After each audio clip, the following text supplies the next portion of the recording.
अस्सलाम वालेकुम दोस्तों, आज 15 मई 2022 है और मैं मोहम्मद अकमल ख़ान इस वीडियो के थ्रू आपसे मुखातिब हूँ। इस वीडियो के बनाने का ख़्याल मुझे इस बात से आया कि राना सनाउल्लाह साहब शहज़ाद इकबाल के जियो के प्रोग्राम में बैठे हुए थे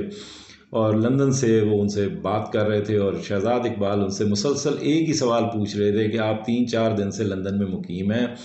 पाकिस्तान में स्टॉक मार्केट में ब्लड बाथ चल रहा है, डॉलर जो है वो फ्री फॉल पे है इस वक्त, वो ओपन मार्केट में तो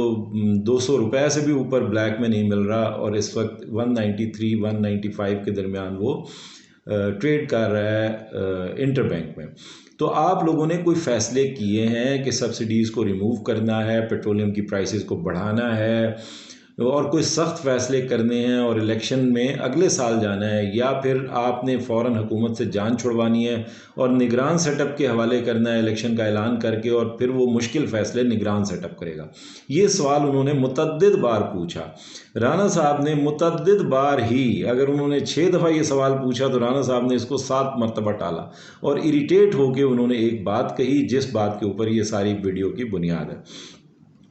राना साहब से जब भी उन्होंने सवाल किया, राना साहब ने कहा कि जी हमारे दरमियान बिल्कुल क्लैरिटी है, हमने जो मशवरे किए उसमें ये तय पाया है कि हम जो है वो अपने इत्तेहादियों से मिलकर मशावरत करेंगे। उन्होंने कहा भाई आप 3-4 दिन से वहाँ मुकीम है, मुसलसल आपकी मशावरत हो रही है, फजलुर रहमान साहब का अपना मौक़िफ़ है, जरदारी साहब का अपना मौक़िफ़ है, हर जमात का अपना मौक़िफ़ है, तो आपकी जमात का मौक़िफ़ क्या है? आप लोगों ने इंडिपेंडेंटली इंडिविजुअली अपनी जमात का मौक़िफ़ दे दें कि आप क्या चाह रहे हैं। क्या आपने इस हुकूमत को चलाना है या इस हुकूमत को आपने नए इलेक्शन की तरफ फ़ौरन लेके जाना है और निगरानों के हवाले करके मुश्किल फ़ैसले उनसे कराने? आपका मौक़िफ़ क्या है? वो बार बार यही कहते रहे कि जी हमारा मौक़िफ़, हम अकेले इसका बोझ क्यों उठाएं, सब लोग इसमें शामिल हैं। वो इरिटेट होकर कभी कभी इत्तेहादियों पे उलटते हुए नज़र आए और एक बात उन्होंने जो कही वो बैन सतूर पढ़ने की ज़रूरत है। उन्होंने कहा देखें जी, इमरान खान को हम तो नहीं लाए थे, इस नाअहल आदमी को हम तो नहीं लाए थे, हमने तो इसको हुकूमत में मुसल्लत नहीं किया था कि जो मतलब है ये मईशत का बेड़ा गर्क कर दे और इस तरह के फ़ैसले सब्सिडीज़ के मुतल्लिक ले कि ये जो है बारूदी सुरंगें हमारी राह में बिछा दी और मुल्क का नुकसान कर दिया फलां फलां। राना साहब को मैं याद कराना चाहता हूँ कि आखिरी साल जो मुस्लिम लीग नवाज़ की हुकूमत का आखिरी साल यानी 2018 का जो साल था, उस पूरे साल में नेपरा के बार बार कहने के बावजूद और जो मतलब तेल की कीमतें भी नहीं बढ़ाई गई और बिजली की कीमतें, नेपरा ने जो बिजली की कीमतें बढ़ाने के लिए सिफारिशात की उसके ऊपर भी कोई अमल दरामद नहीं हुआ, उनको मुंजमद रखा गया। और इसी तरह पेट्रोलियम प्राइसेस की जो कीमतें थी वो ओगरा की सारी समरियां रिजेक्ट करके उनको भी तकरीबन मुस्तकिल रखा गया, क्योंकि इलेक्शन का साल था। इनको पता था कि हम अगर कुछ भी कीमतें बढ़ाते हैं तो वो अगली हुकूमत, इनको नज़र आ गया था कि हमारी नहीं आएगी, तो इनको ये था कि वो अगली हुकूमत के खाते में पड़ेंगे सारे नुकसानात और वो हुकूमत इन जो माशी हालात हैं इनको संभाल नहीं पाएगी और बेशुमार तरह की जो है सर्कुलर डेट्स की मद में और दूसरी मद में वो बारूदी सुरंगें बिछा के गए। डॉलर फेंक फेंक के मार्केट में, अरबों डॉलर मार्केट में फेंक के डॉलर की कीमत को मुस्तहकम रखा, ताकि जब उनको अंदाज़ा था कि हमारी हुकूमत नहीं आ रही और इमरान खान की हुकूमत आएगी तो उसको मुश्किल फ़ैसले लेने पड़ेंगे, डॉलर का फ्री फॉल होगा, इसी तरह बिजली की कीमतें शायद बढ़ानी पड़ें, पेट्रोलियम की कीमतें शायद बढ़ानी पड़ें, तो वो सारा कुछ इमरान खान के खाते में जाएगा। बदकिस्मती खान साहब की कि उसमें कोविड भी आ गया 2019 में, और जब कोविड आया तो 2020 का जो पूरा साल है वो तो कोविड की ही नज़र हो गया और बहुत ज़्यादा ना सिर्फ उसमें वसाइल खपे बल्कि उसकी वजह से दुनिया की जो मईशत है उसमें जो रिसेशन आया उसके असरात भी पाकिस्तान पे ज़ाहिर हुए। लेकिन इसके बावजूद इमरान खान साहब ने सादगी की मुहिम चला के एक एक पैसा बचा के और अल्ले तल्लों में ख़र्च ना करके गैर ज़रूरी अखराजात रोक कर अपने विजन से बेशुमार सेगमेंट्स को मईशत के खोल कर मईशत की बेहतरी की राह हमवार की। और जब कोविड के हंगाम पूरी दुनिया की मईशतें बैठ रही थी उस वक्त भी अल्हम्दुलिल्लाह पाकिस्तान में मुआशी तरक्की की रफ्तार 5% से ज़्यादा रही। और जब उनकी हुकूमत को मार्च में जिस वक्त चलता किया गया उस वक्त भी हमारी double digit large scale manufacturing में हमारी ग्रोथ चल रही थी, फसलें बहुत अच्छी हुई, किसानों के पास पैसा गया, इस इमरान खान साहब की हुकूमत के दौरान जो है वो आपको पता होना चाहिए कि गन्ने के काश्तकार और गंदम के काश्तकार जो हैं उनको बेहतरीन नकद अदायगियाँ हुई तारीख में पहली बार, वरना उन बेचारों को लूटा जाता था। ये आप देही इलाकों में मौजूद जो किसान हैं, जो गन्ने और गंदम के काश्तकार हैं, उनसे पूछें पास्को के सेंटर्स पे और जो शुगर मिलें हैं वो उनके साथ क्या सलूक किया करती थी और इमरान खान साहब की हुकूमत ने उनके साथ क्या सलूक किया। तो ये जो लाखों लोग हर एक ज़िले के अंदर लोग निकल रहे हैं और इतने बड़े बड़े जलसे हो रहे हैं, ये कोई ऐसे नहीं है कि वो बस उन्होंने इमरान खान साहब ने एक सिर्फ गद्दारी का बयानिया दे दिया इनके खिलाफ तो लोग ऐसे ही निकलना शुरू हो गए हैं। भाई आप उनको गद्दार डिक्लेयर करके लोगों को ज़रा निकाल के दिखाएं। कोई वजह होती है, उन्होंने लोगों को जिस कदर मुमकिन था रिलीफ दिया, लेकिन चूंकि मीडिया इनके हाथों में खेलता है लिहाजा प्रोपेगेंडा हद से ज़्यादा था, जिसकी वजह से इन्होंने उस प्रोपेगेंडा के ज़ेर असर ये समझा कि ये बैरूनी और अंदरूनी सहूलतकारों से मिलकर अगर इमरान खान साहब की हुकूमत को गिरा लेंगे तो ये बड़ी आसानी से हुकूमत कर सकेंगे। ऐसा हुआ नहीं। अब सहूलतकार भी परेशान हैं और ये ख़ुद भी परेशान है और इनकी बातों से जाहिर हो रहा है। अब मौलाना फजलुर रहमान और पीपल्स पार्टी का एक मौक़िफ़ है कि सब्सिडीज़ हमें ख़त्म नहीं करनी और सब्सिडीज़ बिल्कुल ख़त्म नहीं की जानी चाहिए और हुकूमत को चलाना चाहिए आगे, लेकिन सब्सिडीज़ ख़त्म नहीं की जानी चाहिए। अब वो तो अच्छी अच्छी जो मलाई वाली खोए मलाई वाली वजारतें जिसको कहा है वो लेके बैठ गए हैं और उनको पता है कि हमारी कोई जवाबदेही नहीं है, हमें कोई मसला नहीं है, क्योंकि लोग तो हुकूमत उसकी समझते हैं जिसका वज़ीर आज़म होता है। तो अब वज़ारत उज़्मा जो है वो नवाज़ शरीफ की मुस्लिम लीग नून के पास है, तो सारा मलबा जो है वो अब मुस्लिम लीग नवाज़ पे गिरने जा रहा है। लेकिन मुस्लिम लीग नवाज़ जो है वो चलने से पहले ही ठिठक गई है। अब उनको ये समझ नहीं आ रहा कि अगर ये सारा मलबा हमने अपने सर गिरा लेना है, जो महंगाई का तूफ़ान उठेगा अगर ये सब्सिडीज़ ख़त्म की जाती हैं। दूसरी तरफ से IMF कोई पकड़ाई नहीं दे रहा, सऊदी अरब कोई बात सुनने के लिए तैयार नहीं है, UAE कोई बात सुनने के लिए तैयार नहीं है। इनकी बदकिस्मती ये है कि चीन के सफ़ीर से इतलात ये हैं ज़राए के मुताबिक कि उनसे दरख्वास्त की गई है कि चीन से हमें ऑफिशियल दावतनामा दिया जाए कि चीन का दौरा करें वज़ीर आज़म। उन्होंने अभी तक कोई जवाब तक देना गवारा नहीं किया, क्योंकि पूरी दुनिया को ये पता है कि किस बड़ी तादाद में पूरी दुनिया के जो डिप्लोमेटिक सर्कल्स होते हैं वो बहुत अच्छी तरह अपने अपने जो कंसर्न सफ़ीर होते हैं उनसे इनपुट लेते रहते हैं। पूरी दुनिया इनपुट लेती है कि आपकी कंट्री में क्या हो रहा है। तो यहाँ से जो सफ़ीर मौजूद है वो सारी इनपुट भेज रहे हैं कि आवाम किस तरफ देख रही है। मुझे DGISPR का वो फ़िक्रा याद आता है जिसमें उन्होंने कहा था कि फ़ौज में कोई रिफ्ट नहीं है, कोई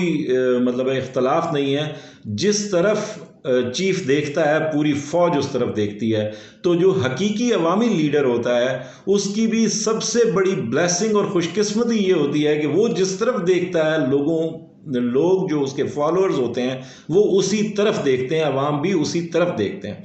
अब इमरान खान किसी को बहुत बुरा लगे, किसी को बहुत अच्छा लगे, कोई उनसे बोझ में मुब्तला हो, कोई उनका सियासी नाक़िद हो, मुखालिफ हो, सारी बातों को छोड़ के ये तयशुदा है कि उनका बयानिया इस वक्त बहुत तेज़ी से मकबूल हुआ है। वो जीत चुके हैं अपने बयानिए की हद तक और लोग उनके पीछे खड़े हो गए हैं। करोड़ों की तादाद में आवाम उनके पीछे खड़ी हो गई है और ये बिल्कुल वाज़ेह है कि अगर आज के हालात में कोई इलेक्शन होता है तो उन्हें कोई 2/3 ना सही तब भी बहुत बड़ी अक्सरियत से उनको हुकूमत में आने से कोई नहीं रोक सकता। जितनी मर्जी धांधली कर लें, पुराने सिस्टम के तहत करा लें, नए सिस्टम के तहत करा लें, लोगों में जो जोश व खरोश है, जो गुस्सा है, जिस तरह इस हुकूमत को निकाला गया और जिस तरह पूरे मुल्क की तौहीन की गई, तजलील की गई, अवाम की तजलील की गई, जिसको लोग ये ज़ाती तौर पे समझते हैं कि बैरूनी साजिश के तहत और महज फरमाइश पे अमेरिका की इस हुकूमत को निकाला गया है, जो गुस्सा लोगों में है वो आप किसी भी सिस्टम के तहत इलेक्शन करवा लें, इलेक्शन में इमरान खान साहब एक बहुत बड़ी अक्सरियत के साथ वापस असम्बली में आने लगे। अब इसके जो असरात हैं वो क्या हो रहे हैं। अब बड़ी दिलचस्प बात है कि अब जो नजम सेठी साहब बता रहे थे कि वो जो है ना उन्होंने ये तासुर कायम किया बुनियादी तौर पे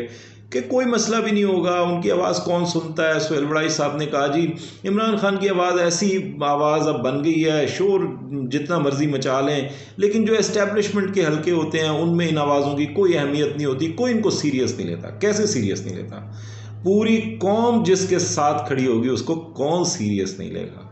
उसको सबको सीरियस लेना पड़ता है, चाहे जितनी मर्जी एस्टैब्लिशमेंट को कुव्वत मैसर हो, लेकिन वो कुव्वत दुश्मन के ख़िलाफ़ इस्तेमाल हो सकती है, अपनी आवाम के ख़िलाफ़ इस्तेमाल नहीं हो सकती। तो जो सियासी हकीकी जमहूरी लीडर होता है उसको जो कुव्वत आवाम की तरफ से मैसर होती है, उससे बड़ी कुव्वत किसी के पास ना कोई एटमी सलाहियत काम करती है, ना कोई मिज़ाइल काम करता है, ना कोई तोहफ़ो तुफंग काम करते हैं, ना कोई बड़ी आला बंदूक काम करती है। वो अपने लोगों पर नहीं तानी जा सकती। और ये तयशुदा है कि अब इमरान खान साहब के साथ जिस बड़ी तादाद में लोग खड़े हो गए हैं वो हर किसी को नज़र आ रहा है। लिहाजा सुहेल बड़ाई साहब ने, नजम सेठी साहब ने भी यही इसी तरह फरमाया था कि जी वो एस्टैब्लिशमेंट जो है वो बंदोबस्त कर लेगी इमरान खान का, वो उनको संभाल लेगी, और IMF और सऊदी अरब और ये वो मईशत जो है वो संभाल लेंगे शहबाज शरीफ। अब उनका क्या कहना है? नजम सेठी साहब का कल मैं एक इंटरव्यू दे रहा था, वो देख रहा था, वो भी अभी नवाज़ शरीफ साहब को, शहबाज शरीफ साहब के मशवरों में शरीक रहे हैं, लंदन पहुँचे थे इस इजलास से पहले,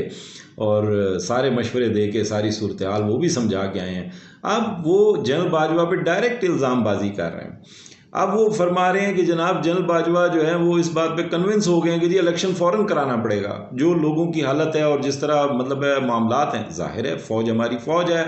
हमारे मुल्क की फ़ौज है, उनको सूरत हाल नज़र आ रही है कि खुदा न खास्ता अगर सूरत हाल बिगड़ती है और मिलिट्री को दरमियान में बुलाया जाता है उस सूरत हाल को संभालने के लिए, तो इस बिगड़ी हुई सूरत हाल में जब एतमाद की इंतहाई कमी है, शायद तारीख़ की सबसे कम तरीन सतह पर एतमाद है इदारों के दरमियान और अवाम के दरमियान, तो अगर खुदा न खास्ता कोई नाखुशगवार वाक़या उसमें पेश आ जाता है तो उसको कौन संभालेगा? ये बहुत ख़तरनाक सूरत हाल है। और अगर फ़ौज को या इस्टेब्लिशमेंट को या जनरल बाजवा को इस तरह बात समझ आ रही है तो बहुत अच्छी बात है, ठीक टाइम पर समझ आ रही है, अभी भी ठीक टाइम है कि समझ जाएँ। तो नजम सेठी के बकौल जो है वो जनरल बाजवा जो है वो कहते हैं कि जी फौरी अब इलेक्शन करवाना पड़ेगा, और जो है ना हम ये समझते हैं, नून लीग ये समझती है कि भाई अगर ये फौरी इलेक्शन करवाना था तो ये हमारे गले में ढोल क्यों डाला गया है और हम क्यों मुश्किल फ़ैसले करें। तो वो इसी बात पे सोच विचार कर रहे हैं कि जनाब हम जो है इसको गले से उतारें और जो है मुश्किल फ़ैसले जो हैं वो निगरान हुकूमत पे फेंक दें। बहुत दिलचस्प ट्वीट आज आया नुसरत जावेद साहब का। नुसरत जावेद साहब बड़े महबूब सहाफ़ी हैं, हमारे दोस्त हैं, भाई हैं बड़े। नुसरत जावेद साहब ने जो ट्वीट किया है वो भी इसी की अक्कासी करता है। नुसरत जावेद साहब ने कहा है कि अभी भी किसी को डाउट है, किसी को अभी भी शक रह गया है इस सारी सूरत हाल के बावजूद कि इमरान खान साहब को हुकूमत से इसलिए बाहर किया गया है कि असम्बलियों में दोबारा उनको 2/3 अक्सरियत के साथ लाया जाए। अब इसका मतलब क्या है? इसका मतलब ये है कि इन्होंने नविश्ते दीवार पढ़ना शुरू कर दिया है। इनको अंदाज़ा होना शुरू हो गया है कि आवाम का मूड क्या है, टेम्परामेंट क्या है, लोग किस तरफ देख रहे हैं, लोग क्या कैसे सोच रहे हैं। तो इनको ये अंदाज़ा है कि अगर आज इलेक्शन होता है तो इमरान खान साहब बहुत बड़ी अक्सरियत, शायद 2/3 अक्सरियत लेकर भी असम्बली में आने में कामयाब हो जाएं। अगर EVM के तहत इलेक्शन होता है, इलेक्ट्रॉनिक वोटिंग मशीन के तहत, और बैरून मुल्क मुकीम पाकिस्तानियों का वोट भी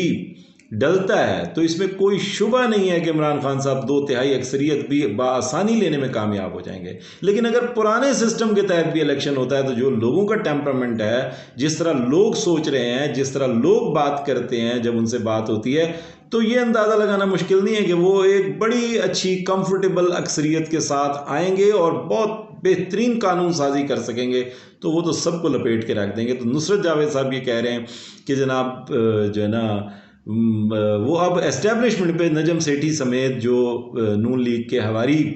सहाफ़ी समझे जाते हैं वो सारे के सारे अभी से एस्टेब्लिशमेंट पे मलबा गिराने लगे हैं दोबारा से, क्योंकि उनको अंदाज़ा हो गया है कि ये बहुत बड़ी गलत मूव जो है इस वक्त खेल ली गई है जरदारी साहब के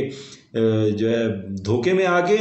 और जरदारी साहब ने जो है इसको नून लीग को बहुत ज़्यादा गड्ढे में धकेल दिया है। लिहाजा अब वो उठा के ये सारा हार जो है दोबारा एस्टेब्लिशमेंट को पहनाने की कोशिश कर रहे हैं कि जी एस्टेब्लिशमेंट की जो है ना कोई गेम प्लान है, डुअल फेसेड गेम प्लान है, जिसकी वजह से इमरान खान साहब को निकाला गया ताकि इस तरह उनको दोबारा अवाम में मकबूल करके और 2/3 अक्सरियत के साथ ले आया जाए। तो ये सारी आजकल की सूरत हाल है जो मतलब बातें चल रही हैं। लेकिन उम्मीद यही है, लगता यही है कि अब कौम जो है इंशाअल्लाह अज़ीज़ बहुत जल्द इलेक्शन की तरफ बढ़ रही है, क्योंकि ये जो नाअहलों का टोला मुल्क पे मुसल्लत किया गया सहूलतकारी से और बैरूनी फरमाइश पे, इनसे मामलात नहीं चलते। ये हद से ज़्यादा नाअहल होने के साथ हद से ज़्यादा करप्ट भी हैं। ये हमसे ज़्यादा इस्टेब्लिशमेंट जानती है, जिनके पास सबकी फाइलें खुली हुई हैं। लिहाजा फ़ैसला कुन मोड़ है, और मुझे ज़ाती तौर पे ये लगता है कि शायद अगले 2-4 दिन में इलेक्शन का ऐलान हो जाए। Thank you very much. अपना बहुत ख्याल रखिएगा।